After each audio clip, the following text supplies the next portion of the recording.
شهداء وفضل طابت أوقاتكم. من الفضاء الإريتري نحييكم ونقدم إليكم نشرة الأخبار لهذه الفترة والتي نستهلها بأهم وأبرز العناوين.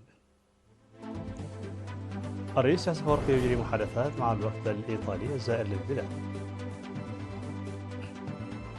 مشات الإقليم عن 97 في إنجاح برامج التشجير.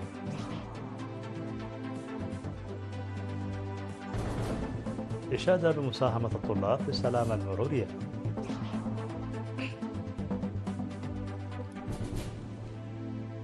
مباحثات تجارية أمريكية صينية في مدينة ستوكهولم.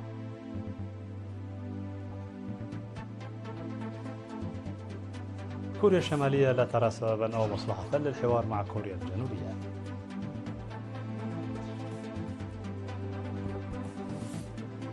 هجوم سيبراني على خطوط طيران إيروفلوت الروسية.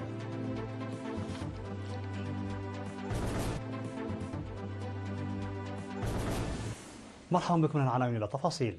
استقبل فخامة الرئيس ياسر أفورقي اليوم الوفد الإيطالي رفيع المستوى الزائر للبلاد برئاسة وزير الزراعة والأغذية وموارد الغابات فرانشيسكو لوبريغادي ونائب وزير الخارجية والتعاون الدولي إدموند تشيريلي، وناقش معا تعزيز العلاقات الثنائية والشراكة.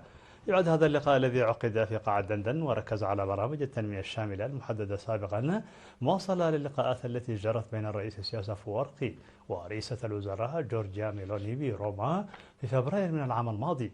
وتم في هذا اللقاء بحث قطاعات الطاقة والاستثمار وتطوير البنية التحتية والتعدين والزراعة والموارد البحرية والسياحة والثقافة والرياضة وتنمية الموارد البشرية والشراكة الاقتصادية والسلام والأمن والاستقرار الإقليمي. وعقب الاجتماع تم توقيع وثيقة تعاون شاملة في المجالات المذكورة، وتم الاتفاق على عقد لقاءات مستمرة في إريتريا وإيطاليا بشأن تنفيذ هذه البرامج.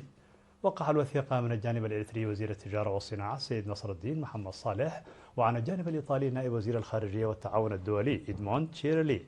وصرح وزير الزراعة والأغذية وموارد الغابات مستر فرانشيسكو لوبريغادي لوكالة الأنباء الإريترية بأن هذا التقدم هو الخطوة العملية الأولى في المحادثات الجارية بين أسمرا وروما لتعزيز التعاون الثنائي.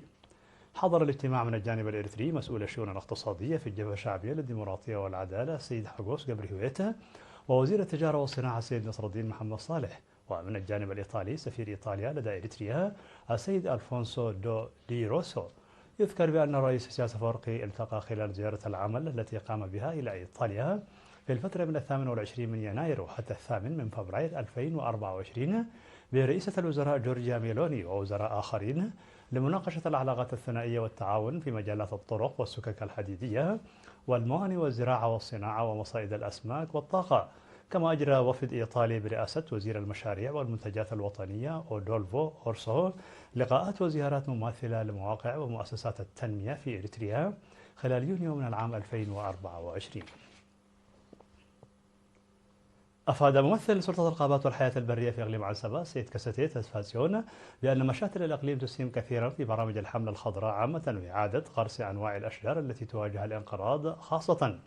وذكر بأن المشاتل الخمسة الموجودة في مديريات عتة كليزان وعيلة برعد وقلب وحمل مالو وحلحل تقوم بإعداد شتول الأشجار الملائمة مع مناخ المنطقة. وبلغت الشتول التي تم تنميتها أكثر من 1.7 مليون شتلة. وأوضح بأن المجتمع يعمل بجدية لإعادة التشجير وتنمية القطاع النباتي إدراكا لأهمية الأشجار في حماية البيئة والحد من أزمة التغير المناخي. ونشد المواطنون الراغبون في قرص الأشجار ورعايتها بالتوجه إلى أقرب مشتل والحصول على شتول الأشجار. أشادت شرطة المرور في الإقليم الأوسط بالمساهمة الفاعلة لطلاب الحملة التنموية الصيفية في السلامة المرورية. وأوضح مسؤول المراقبة في شرطة مرور الإقليم الأوسط السيد إسحاق يعقوب أن الطلاب تلقوا تدريبا ل10 أيام حول استخدام الطرق عامة والسيارات والمشاة خاصة. وقال أن الهدف من هذا التدريب هو ضمان سلامة الأرواح والممتلكات، مما يتوجب التشجيع والتعاون. وذكر منسق الطلاب في شرطة المرور السيد برخ السيوم مستخدمي الطرق بضرورة احترام القوانين والتعليمات لإنجاح مهام الطلاب. ونشد الطلاب سائقي السيارات والمشاة بتقديم الأولوية للسلامة والتقيد بقوانين المرور واستخدام حزام الأمان.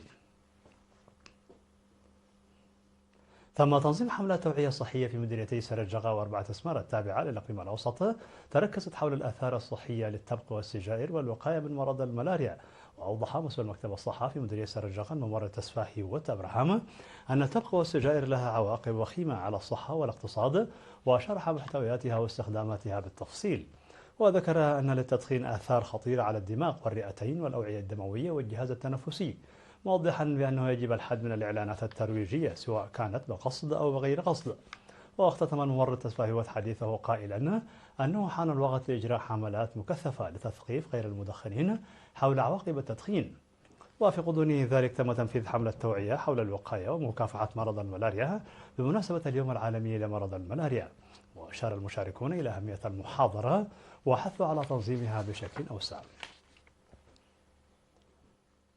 تبرع الإريتريون المقيمون في ألمانيا بمبلغ حوالي 153 ألف يورو لدعم صندوق أمانة الشهداء ورعاية أسرهم. وبناء على ذلك تولى فريق أدال سلينغن الرياضي والسيد سيوم جبريهويتا ومواطنون آخرون مسؤولية تربية 118 أسرة، وتبرعوا بمبلغ إجمالي قدره 82,350 يورو. بالإضافة إلى ذلك تبرعت مجموعة شهداء بيلفيلد وضواحيها ب 1400 يورو، وسكان دوسلدورف وضواحيها ب 3400 يورو، ودي جي إريترو جرمان ب 500 يورو، واللجنة الوطنية في كاسل وضواحيها ب 1552 يورو، واللجنة الوطنية في مينشن وضواحيها ب 240 يورو، واللجنة الوطنية في شتوتغارد وضواحيها ب 3985 يورو، واللجنة الوطنية في بورتال وضواحيها ب 5000 يورو، والجبهة الشعبية بكارلسروا ب 1021 يورو، وجمعية لن ننسى هامبورغ وضواحيها ب 6624 يورو، واللجنة الوطنية بفرانكفورت ب 7870 يورو، واللجنة الوطنية في كاسل وضواحيها ب 1500 يورو، واللجنة الوطنية بمانهايم ب 11075، وسكان كولونيا وضواحيها ب 1927 يورو، وشباب لاغانا هامبورغ ب 4765 يورو، والجالية الإريترية في النمسا ب 2500 يورو، ومجتمع كارلسرو وضواحيها ب 4155 يورو، ومجتمع في سبادن ب 5960 يورو، ومجتمع كرايس أوفنباخ ب 4875 يورو. كما تبرعت عائلة سمريولو بمبلغ 1000 يورو، وسبعة مواطنين آخرين بمبلغ 1210 يورو، أي بمجموع 70560 يورو. وتعتبر التبرعات التي يقدمها المواطنون والتنظيمات الوطنية المختلفة بين الحين والآخر لرعاية أسر الشهداء مثالا على سياسة المحافظة على أمانة الشهداء.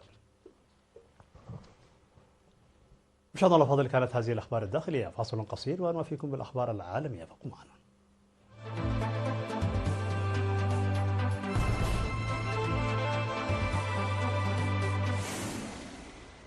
مرحبا بكم على الصعيد العالمي. عقدت جمهورية الصين الشعبية والولايات المتحدة الأمريكية الجولة الثالثة من المفاوضات في مدينة ستوكهولم السويدية لإيجاد حلول للتوترات الاقتصادية بين البلدين. وأفاد كبار المسؤولين الاقتصاديين للبلدين إجراءهم لقاءات يوم أمس استمرت لمدة 5 ساعات. ويشير المحللون في الشأن إلى التوصل إلى قرارات تمدد اتفاق تأجيل فرض الضرائب على المنتجات والتي أبرمت سابقا لفترة ال3 أشهر المقبلة للتمهيد للقاء الرئيسين الأمريكي دونالد ترامب ونظيره الصيني شي جين بينغ المرتقب في أواخر شهر أكتوبر أو بدايات شهر نوفمبر. وتشير التقارير الاقتصادية عالميا إلى أن الأزمة الاقتصادية بين بلدين مؤثرين على الاقتصاد العالمي يؤثر سلبا على اقتصاد الدول الأخرى. أعلنت شقيقة الزعيم الكوري الشمالي كيم جونغ أون يوم أمس الاثنين أنه لا مصلحة لبيونغ يانغ بإجراء حوار مع سيول رغم إبداء الرئيس الكوري الجنوبي الجديد رغبته بالتهدئة والسعي لإصلاح العلاقات. ومنذ انتخابه في شهر يونيو انتهج الرئيس الكوري الجنوبي لي جاي ميونغ سياسة مخالفة لسلفه تجاه الشمال، حيث أوقف البث الدعائي عبر مكبرات الصوت على طول الحدود والذي كان قد بدأ ردا على إرسال كوريا الشمالية بالونات محملة بالقمامة. ولاحقا أوقفت كوريا الشمالية بثها الدعائي أيضا، والذي كان يتسبب بإزعاج سكان الجنوب بسبب الأصوات القريبة والمخيفة. ونقلت وكالة الأنباء المركزية الكورية الشمالية الرسمية الاثنين عن كيم يو جونغ قولها أن مثل هذه اللفتات لا تعني أن سيول يجب أن تتوقع أي تحسن في العلاقات بين البلدين. وأشارت إلى أن العلاقات بين الكوريتين تعدت الحدود الزمنية لمفهوم التجانس بشكل لا رجعة فيه.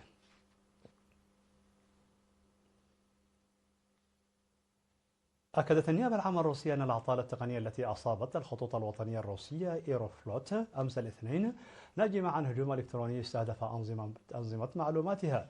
من جهتها أفادت وزارة النقل الروسية بأن شركة إيروفلوت تعمل على استخدام مواردها التشغيلية بمرونة للتغلب على التحديات التي تواجه تنفيذ خطط الطيران المقررة. كما أكدت الوزارة أنها تنسق الجهود مع وكالة الطيران الفيدرالية وإيروفلوت لإعادة توجيه جزء من الركاب إلى رحلات تابعة لشركتي روسيا وبوبيدا للطيران بهدف تقليل الاضطرابات على المسافرين. وأوضحت الوزارة أن الوضع التشغيلي للمطارات الروسية مستقر، مشيرة إلى أن شركات الطيران الأخرى تعمل وفق جداولها الاعتيادية دون تأخير ملحوظ. وفي وقت سابق أعلنت مجموعة قرصنة تنفيذ هجوم سيبراني على شركة إيروفلوت، وادعت المجموعتان أنهما تمكنتا من تدمير وسائط تخزين البيانات والحصول على ملفات الشركة الداخلية. أعلنت السلطات في العاصمة الصينية بكين اليوم 29 من يوليو أن الأمطار الغزيرة والفيضانات أدت إلى مقتل 30 شخصا في المدينة، ليرتفع عدد القتلى في المنطقة جراء العواصف إلى 34 على الأقل. وذكر السلطات المدينة أن 28 شخصا لقوا حتفهم في منطقة ميون المتضررة بشدة، وشخصين آخرين في منطقة يانشينغ، وكلاهما يقع في أطراف مدينة بكين. هذا وسقطت أمطارا غزيرة إضافية في المنطقة خلال الليل. وذكر البيان أن أكثر من 80 ألف شخص نقلوا إلى أماكن آمنة في بكين، بينهم نحو 17 ألفا في منطقة ميون. وقامت سلطات ميونغ بإطلاق مياه من إحدى الخزانات التي وصلت إلى أعلى مستوى لها منذ إنشائها عام 1959، محذرة السكان من الاقتراب من الأنهار بسبب ارتفاع منسوب المياه وتوقع المزيد من الأمطار الغزيرة. مشاهدينا الأفاضل، في نهاية النشر لكم تذكير بأبرز ما جاء فيها من عناوين. الرئيس السفارقي يجري محادثات مع الوفد الإيطالي زائر البلاد. مشاكل الإقليم عن ثبات السن في إنجاح برامج التشجيع.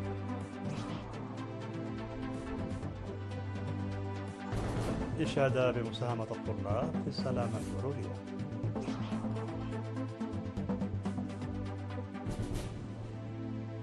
مباحثات تجارية أمريكية صينية في مدينة ستوكهولم.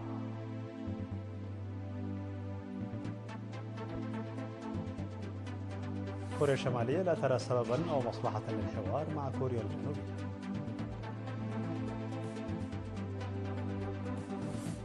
هجوم سيبراني على خطوط طيران إيروفلوت الروسية.